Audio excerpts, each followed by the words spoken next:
ನಮಸ್ಕಾರ. ನೀವಿಲ್ಲಿ ನೋಡ್ತಾ ಇರೋದು ಗಂಗವಾಡಿ ವೀರಭದ್ರ ಸ್ವಾಮಿ ರಥೋತ್ಸವವನ್ನ. ಈ ಗಂಗವಾಡಿ ಚಾಮರಾಜನಗರ ಜಿಲ್ಲೆ ಯಳಂದೂರು ತಾಲೂಕಿನ ಒಂದು ಹಳ್ಳಿ. ಇಲ್ಲಿಯ ವಿಶೇಷತೆ ಏನು ಅಂದ್ರೆ 5 ಶತಮಾನಗಳ ಹಿಂದೆ ಗಂಗರು ಈ ಜಾಗದಲ್ಲಿ ಅಂದ್ರೆ ಈ ಭಾಗದಲ್ಲಿ ಆಡಳಿತ ನಡೆಸಿದ್ರು. ಅದಕ್ಕೆ ಸಾಕ್ಷಿ ಏನು ಅಂದ್ರೆ ಇಲ್ಲಿ ಲಭ್ಯವಾಗಿರುವಂತಹ ಮಾಸ್ತಿಗಲ್ಲು ಮತ್ತು ಶಿಲ್ಪಕಲೆಗಳು. ಈ ದೇವಸ್ಥಾನ ದ್ರಾವಿಡ ಶೈಲಿಯಲ್ಲಿದ್ದು ಇಲ್ಲಿಗೆ ಹೊರ ರಾಜ್ಯ ಮಾತ್ರ ಅಲ್ಲ, ಹೊರ ದೇಶಗಳಿಂದ ಕೂಡ ಭಕ್ತಾದಿಗಳು ಬರ್ತಾರೆ. ಮತ್ತೆ ಈ ದೇವಸ್ಥಾನದಲ್ಲಿರುವಂತಹ ವೀರಭದ್ರ ಮೂರ್ತಿ 6 ಅಡಿ ಎತ್ತರ ಇದೆ.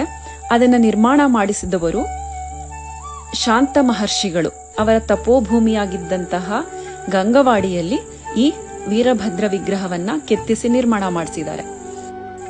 ಮತ್ತೆ ಇಲ್ಲಿಯ ಇನ್ನೊಂದು ವಿಶೇಷತೆ ಏನಪ್ಪಾ ಅಂದ್ರೆ, ಪ್ರತಿ ವರ್ಷ ಯುಗಾದಿ ಆದ 10ನೇ ದಿನದಂದು ರಥೋತ್ಸವ, 11ನೇ ದಿನದಂದು ಕೊಂಡೋತ್ಸವ ಮತ್ತು 12ನೇ ದಿನದಂದು ದೇವಿ ಕೆರೆಯಲ್ಲಿ ತೆಪ್ಪೋತ್ಸವವನ್ನ ಮಾಡ್ತಾರೆ. ಇದು ಪ್ರತಿ ವರ್ಷ ನಡ್ಕೊಂಡು ಬರುವಂತಹ ಪ್ರತೀತಿ. ಇಲ್ಲಿ ಬಗ್ಗೆ ಹೇಳಲಿಕ್ಕೆ ತುಂಬಾ ಖುಷಿ ಆಯ್ತು. Thank you.